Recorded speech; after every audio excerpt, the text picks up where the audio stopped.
চরিতামৃত বলছেন, রাধা পূর্ণ শক্তি, কৃষ্ণ পূর্ণ শক্তিমান, দুই বস্তু ভেদ নাহি শাস্ত্র পরমান।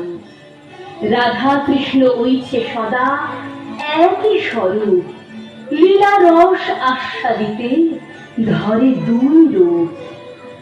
আবার মহাপ্রভু বলছেন, অভেদ পুরুষ নারী যখন বুঝিবে, তখন প্রেমের তত্ত্ব হৃদয়ে স্ফুরিবে।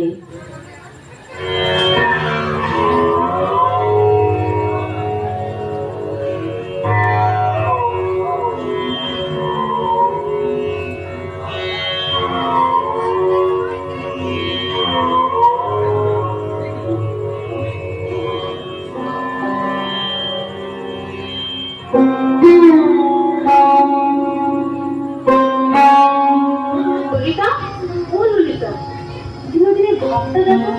না না, এই ভাব ভালো নয়। একটা বৃন্দাবনটা যেন অন্ধকারে ঢুকে গেছে।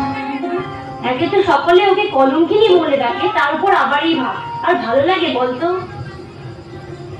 আমি অনেক আগেই দেখেছি।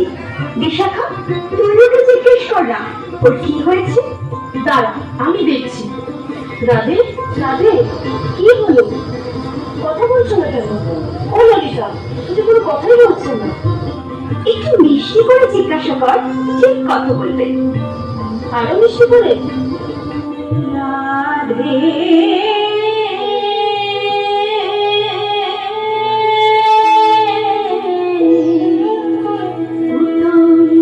কি হলো অন্তরে ব্যথা,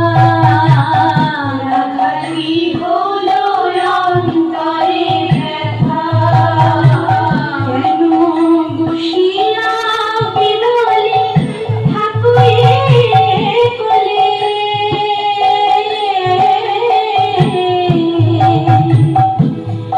না শুনে কাহারো কথা, তোর কি হলো অন্তরে ব্যথা,